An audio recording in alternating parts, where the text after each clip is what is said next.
বানাবো। এই যে আম কেটে রেখেছি, আর দুটো দেবো, কেটে ধুয়ে নিয়েছি, আর দুটো দেবো। ছোট ছোট করে চিকন চিকন করে পিস করবো।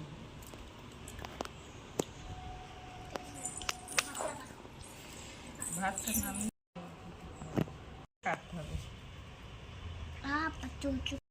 এখন একদিনও করা হয়নি প্লাস্টিক চাটনি, তাই আজকে করছি।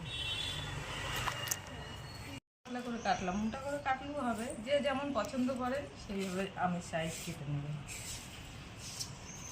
কুচি কুচি করে কাটবে না। একটু লবণ দিলাম এর মধ্যে,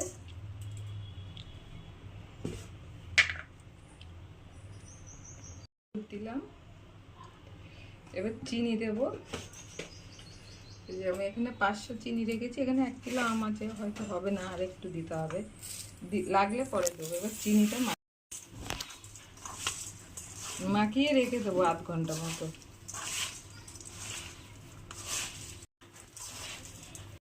মিশে গেছে, আমগুলো নরম হয়ে গেছে, দিলেও হয় না দিলেও হয়।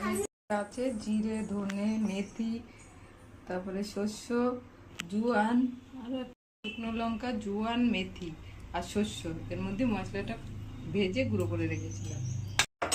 এবার আলুগুলো দিয়ে দেবো। বেশি গরম গামলা দিতে হবে, না হলে লেগে যাবে। নাড়াচাড়া দেবো। হয়ে গেছে, ভাঙিনি, গলে যায়নি। মশলাটা দিলেও হবে, না দিলেও হবে, আমি একটু মশলা দিলাম। ঠান্ডা হলে একদম ঘন হয়ে যাবে, একটু মোটা করে দিলেও হবে, আমি সরু করেই দিই।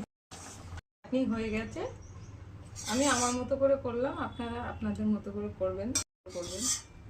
হয়ে গেছে আমি প্লাস্টিক চাটনি। ভিডিওটা ভালো লাগলে লাইক কমেন্ট অবশ্যই করবেন।